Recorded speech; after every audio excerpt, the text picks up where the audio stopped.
welcome. Welcome. Hold on a second. There you go. All right. Welcome to. Okay. Whatever. We'll work with this. Welcome to the one of the um very last streams where we only have two more streams for this. But welcome to Western Star Movie Podcast. Today we're gonna be talking about all the movies that I watched in April. So far, I've seen four films. We're gonna talk about them 7-minute reviews because I want to get this done easy peasy, maybe 6 minutes if we do have available time. So we're gonna get into it because for once this year we have had a great month for movies. I mean, for the first four movies that I've seen, they've all been fantastic, and so I just want to let you guys know that this is going to be a really good month. Hopefully, this week continues it with Abigail and the Ministry for Ungentlemanly Warfare. So there you go. Other than that, let's get into the reviews and let's get into this right away. So, first movie up is Monkey Man, the one I've been looking forward to the most this month. This is a action movie from Universal that got the rights to this from Netflix. This was originally going to be a Netflix exclusive, and then Jordan Peele, who is a producer on this one, said, "No, you know what? I'm going to buy it. Monkey Paw's going to take it, and we are going to put it in theaters." Because he liked it so much that he wanted to put it in theaters for people to watch. And honestly, it was worth it. So the premise of this movie is that this guy who's had a traumatic past, losing his mother, is now kind of is trying to get a job, and he notices that he finally has found the people who killed his mother in a corrupt city, and so he's trying to take revenge on that. And the buzz from the South by Southwest Film Festival was that this movie is really good. It won the audience reward. And this was everything that I think they did great and they could do well. Dev Patel is incredible. He is so good with directing, but as well as, making the shots look good and make it feel like you are what is the word I'm looking for? The word is combat. Like you are in the middle of these fights because the way he uses the camera is so intense. It's so good. Because sometimes the camera shakes when the person gets hit, and it makes you feel like, oh, you just got punched in the face. The action sequences are really clever. We'll talk about some of the other ones later on, but for the most part, they're handled pretty well. I also did appreciate the the story aspect. A lot of people will say, well, it's if you've seen the movie trailer and you've seen the film, it's pretty much Indian John Wick. It's actually not John Wick. It's not like the guy kills everybody every single time. It's actually different. He the movie slows down in the middle to basically bring his spirit back, make him want to come back to life and try and fight these baddies. And I think at that time the movie does slow down, but what you get is great performances from Dev Patel. The villains are pretty, I would say, one note as well. But what kept me going through this was, I think, the vision the that Dev Patel has that makes his movie much different than other action movies is the idea of culture and how like society can have people this bad running a city that sometimes needs it. And when you take out the corruption, and when you take out, the bad things, what does it lead to? Does it lead to victory? Do you get revenge? Is it satisfying? And sometimes the movie does do a great job of telling that. and the setting and the score is so good. The music in this movie is incredible. My biggest issues with the movie are really what where that middle portion when the movie does slow down a bit. But really, the problem I have with this, and the one that I think a lot of action movies are doing wrong, is I thought we were over the age of really, really like bad shaky cam action, where sometimes the camera does this shakiness and you have no idea what's going on, and you don't want to because you just want to see a clear action scene through thick and thin. And sometimes a movie does that, but sometimes a movie does have shaky cam. And it is, in my opinion, I would say very distracting. The film constantly does that. And I was very I was very annoyed to see that.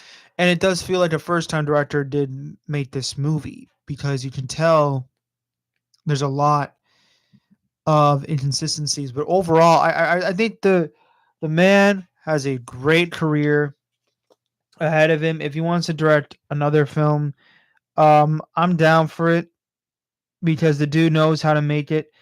Um, I would say if this was the first one, I would say just avoid the shaky cam and you know probably provide a little bit in the middle without it being like action in the beginning towards the end and in the middle is like well we gotta have story to tell storytelling. So I think I'll give this movie a fair A -2. Um, and so there's that. So next up after that, I did see, and I know these are very short, but I do want to get this done at least by two. So then we move on to a movie that I thought looked awesome to a movie that I didn't think looked good, and that was The First Omen. Well, I didn't really have good expectations because, if I'm being completely honest, non-Catholic church movies really are just the same. A demon child or whatever, like something horrible's going on in the church. It's like you've seen it before a million times, but this movie was interesting. It's a prequel to the original Omen that tells a story of how some shadiness was going on in these churches and that there was a woman at an orphanage that might potentially be the mother of the Antichrist, Damien. And then it obviously will lead to the actual original Omen movie that came out, I think, 1976 or 1980, whatever it came out with. I had no expectation for this movie because they do a lot of things. It's generic. Um, like I said, generic Catholic movie possession stuff. It's just you've seen a lot of it before. And also the poster did something where it's not a quote, but the poster says the most terrifying movie of the year. And it's just a quote. It's literally that. And so they don't do that at all, which I think kind of makes the movie look maybe better than it is, but I don't know. We'll see. But what I walked out of was not only a film that actually blew expectations out of the water, but I think a film that's going to traumatize me because this is the best horror film of the year.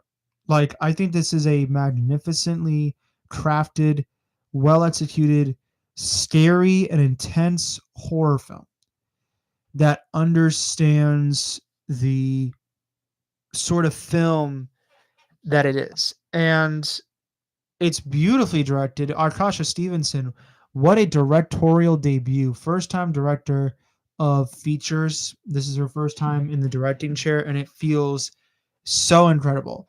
In my opinion, this feels a lot better than how Dev Patel did Monkey Man. And that's because the way it was handled as an action movie.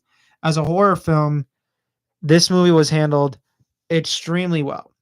And it's really because of the fact that he's able the person or Artasha Stevenson is able to handle the stares and the characters in such a great way that throughout the film you're still invested on the story. This is a 2-hour horror film, and it feels like it, but it's supposed to be an investing story on how this boy really started to become something more than he was.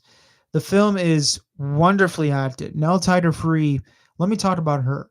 What a freaking star. Oh my God, I almost did something I regret, but this woman is a star. I think she's like 24 years old or something, and she has to go through a lot. Like, she's put through the ring. There's some things in this film that happen that I guess, like, the director's like, you have to play like this. And she does a tremendous job. She's perfect in this movie, and most of it is because of her performance. She is without a doubt the best performance in the film. Ralph Ineson, who plays a priest, is also very good in the film, as well as Bill Nye. Sonia Brada, I think her name Brada, I think her name is. I forget the others, but mainly An Outsider Free is really the one that carries this film. She is the one that you're supposed to be caring for. She is intense, she's scary, but she's also a character you feel for in traumatic experiences. The scares are well crafted. They're not just like loud sounds and false stares that pierce your ears with like Dolby sound. It's not like that. They're crafted really well, and I think they do a pretty good job of getting you invested with what's going on because there are some scary moments that I'll admit I was really terrified of. Now there are some choices and there's some things that are in this movie that I'm not going to say not just because of spoilers, but because of the rumors that were addressed. And that was the fact that this film was originally going to get an NC-17 rating. And normally NC-17 ratings for films are like, they're extremely like there. The last film I think that ever had an NC-17 was Blonde, and that was on Netflix with Ana de Armas that told the story of, I forget what the blonde woman was. I forget. I really do, but that was that. This film almost got an NC-17, and they were trying so hard to get an R rating. The MPA was going to give this movie an NC-17 because there are some things in this film that are so shocking. I can't I can't talk about it because it's spoilers. I can potentially, and I'm not going to say what it is because it's kind of really inappropriate, and so I'm going to avoid it. But I will tell you this. It involves a woman giving birth and a hand, and that's it. And it's like within the first 40 minutes of the film. So you're already expecting you're going to get into a really interesting and deep and dark movie. But then there are things that happen towards the end that are even more gratifyingly weird. And it was like, okay, they just really went there. The First Omen is nothing like I thought it was going to be. It's well crafted scares mixed with great character development, beautiful performance by Nell Tiger Free. And honestly, I might be praising this movie a lot more than I am because of the fact that horror movies this year have been nothing but garbage. Imaginary, Night Swim, Founders Day. Like, we've been getting so much crap. We've been hoping for a movie to be like, yeah, we actually had faith in putting this movie in the theater because this film did incredibly weak, but it's currently making its budget back. But I have a feeling that people are going to easily forget this movie came out. This is a fantastic film. If I had one negative to really say about the movie, I would say that the film is very sometimes rinse and repeat, where something intense happens and then the music drains out and then next thing it restarts. But that didn't bother me. But there is a thing at the end where they kind of set up a possibility of more. And I felt like, well, what can you do with this story now? We've already told the that story. So why are we doing this again? I don't know.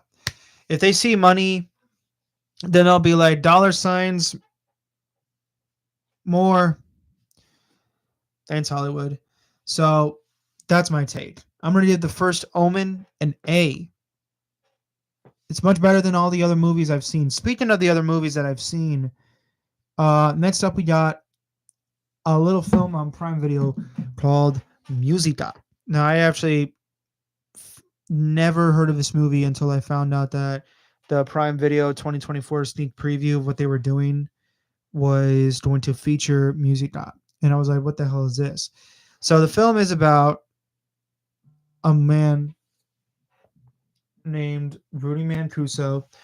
It's directed, written, starring Rudy Mancuso in his directorial debut. A lot of directorial debuts this month. First, Dev Patel, then Natasha Stevenson, and now Rudy Mancuso. In a film, he plays himself in a love music world. He just broke up with his girlfriend, or his girlfriend broke up with him, and he meets this other new girl that they connect easily. And in his mind, he thinks that I hear music with other people. Like he hears sounds and then instantly plays music. And so he's trying to like weave his life through this while also dealing with the fact that his ex-girlfriend wants to get back with him. So there's a lot of drama. So it's pretty much a romantic comedy at this point, but with music.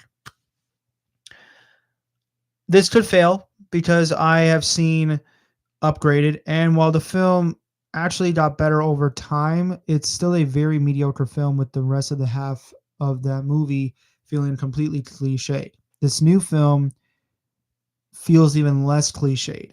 I actually think this is a very good film. In fact, I have to go so far and say it. I actually almost really loved this movie.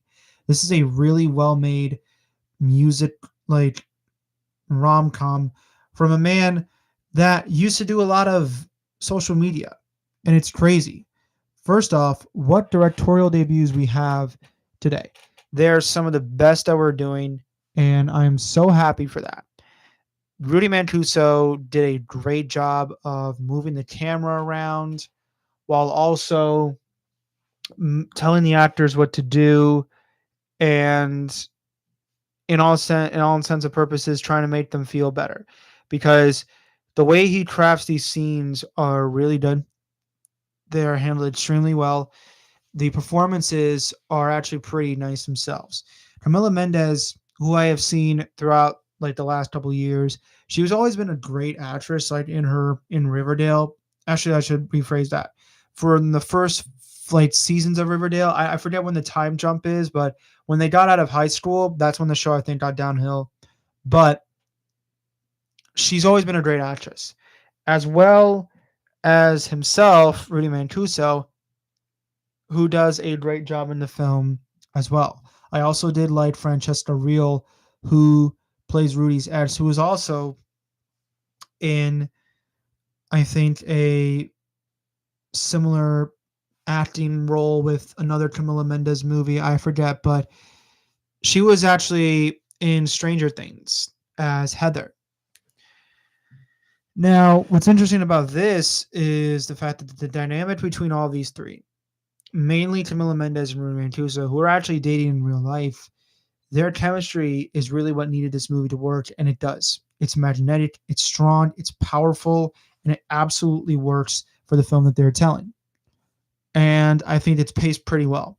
The music scenes are pretty nice themselves. They are choreographed pretty well. I don't know if there was any choreography, but if there was, it was handled extremely decently. And I like to see JB Smoove in movies. He's always a nice comedic presence. He's funny in the film as well. And I actually didn't even know this, but Andy Muschietti, it's on the Wikipedia page, but he's a cameo in the film as this guitar player that's kind of trying to get money from strangers. I thought that was pretty nice. It takes place in Newark. and there's a good sense of culture in a way, and I thought that the culture represented was pretty nice. If I had to pick flaws with the movie, I would say that there are a little bit of cliches that do present themselves a lot through the film, which can make the movie feel familiar at times and can make the movie also feel a little bit like, oh, come on, we've seen this before so much. Like, what are we doing here? It gets boring, but it does play a little bit by the numbers on how a rom com is supposed to be. Also, the film sort of ends in a way that I felt was a little bit unsatisfying. Like the movie ends, but it's like, oh, well, then they do something that is just like, okay, why did you do that? Nevertheless, I found the film to be really well made, really well acted, really well written. It was hilarious at a lot of points, and I actually really enjoyed the puppet. There's a puppet in the film. I thought that was the star of the show. And yeah, look, this movie's not going to be for everyone, but I think if you're in a mood for a nice little rom com, I think you're going to have your money's worth with this one. It's free on Prime Video, so go check it out if you want to. Let me see. Let me get my name. I'm gonna give Musica an A minus. All right. Finally, we're gonna get into what is the most controversial movie on this list, and that is Civil War. Civil War is a new A24 war movie directed by Alex Garland, written by him, the man behind 28 Weeks Later or 28 Days Later, Ex Machina, and Annihilation. A lot of movies that were controversial but were decent. I enjoyed Ex Machina. I liked 28 Days Later. I'm enjoyable with Annihilation. I know there's some people that were dissatisfied with that movie, but I thought it was pretty decent. Not great, but fine. When it comes to this movie, Civil War, it takes place in a dystopian world where the Western forces are kind of in a war with the whole world. And so a lot of the world's kind of corrupt.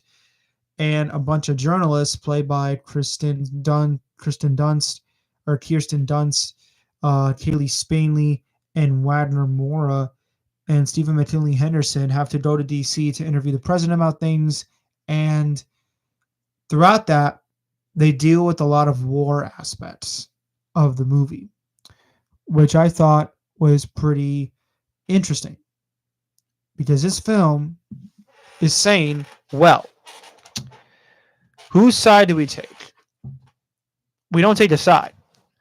So if any of you guys want to be like, oh well, we gotta argue about what side they're taking, it's like no, then there is none of that. But then you got these morons online that are like, oh well, the film is very anti this, it's very this and that, and so you can tell, and it's like these people have never ever reviewed a film before in their lives, and they're completely fools. They're foolish and they're dumb. And I don't like to trash other reviewers, but sometimes when I watch reviews, I have to think like, okay, is your point valid?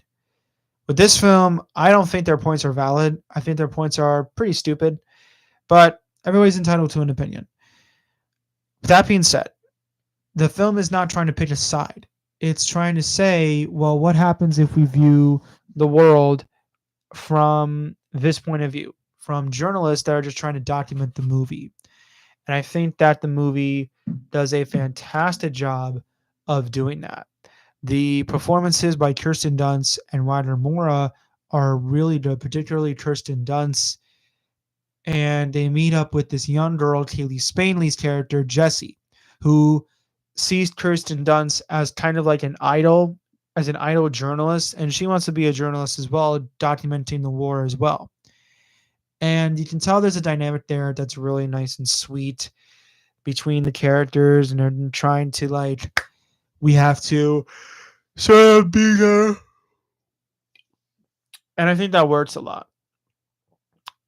The action sequences in the film, or the ones that take place, are so intense. Is my seat taken? No, it's not in there. But the action sequences in the film are handled so greatly.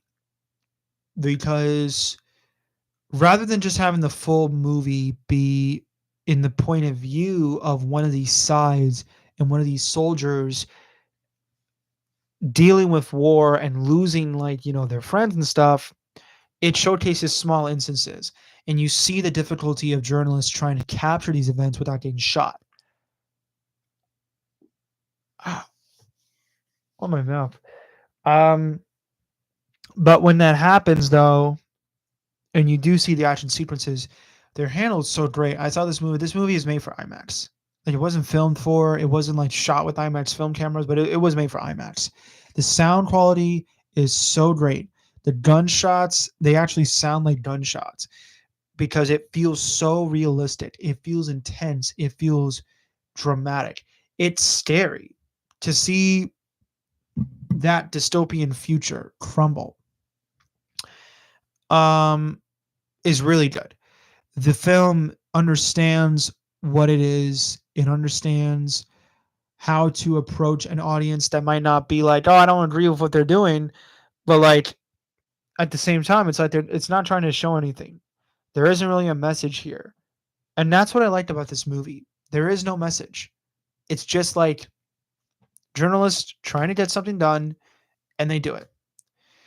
If I had to say, again, I must say, if I had to say negatives with the movie, I would say that there is a particular choice that is made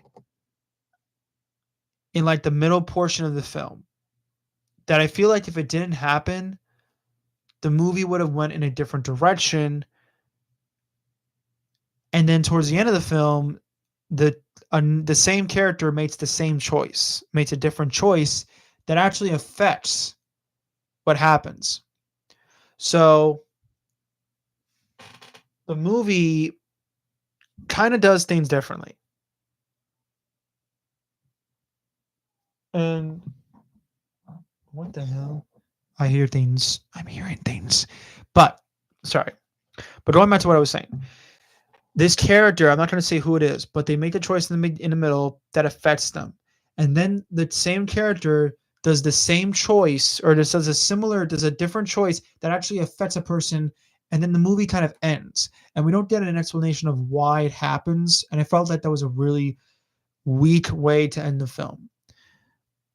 But other than that, I mean, the film is awesome. A Civil War is a great A24 movie. It's weird because in years ago, I would say A24 movies are just like the most boring films ever, and I can't root for them.